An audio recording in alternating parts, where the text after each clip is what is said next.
రకంగా మీరందరూ చూసే ఉంటారు, రథం మీద ఒక రకమైన ఆ యొక్క వస్త్రాలు, రంగురంగుల వస్త్రాలు అవన్నీ వేసి మనం అలంకారం చేస్తుంటారు మన రథం ఊరేగింపప్పుడు. దానికి కూడా ఒక 50,000 రూపాయల వస్త్రాలకు కూడా వారు దానం చేస్తున్నారు దేవాలయానికి. ఈ సంవత్సరం భగవంతుని అనుగ్రహంతో వారికి ఏదో రామచంద్రమూర్తి చేసిన వారి కోరిక మేరకు భగవంతుని వాడేందుకు కృతజ్ఞతగా వాడికి ఇచ్చిన దాంట్లో ఏదో తృణమో పణమో అన్నాడు భగవంతుడు. ఫలంతోయం పుష్పం పత్రం అన్నాడు.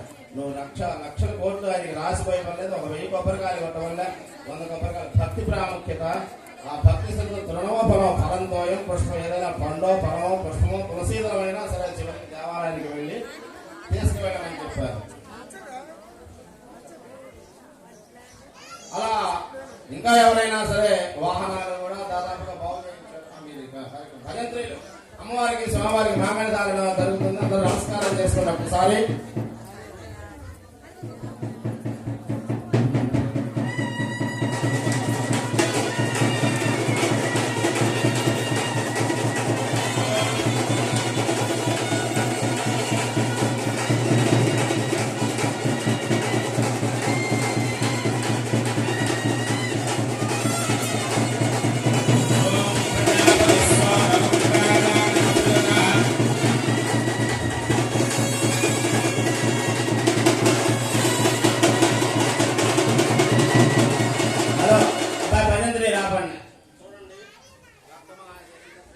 మామూలుగా మన సిద్ధాంతం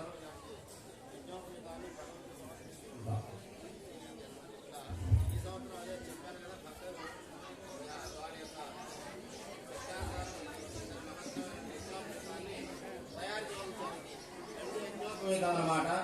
ఇదే బంగారు యజ్ఞోపేతం కూడా కావాలి ఎవరైనా సరే మీకు ఆయన భగవంతుడు మనకి ఇచ్చిన మనం భగవంతుడికి ఇస్తాం.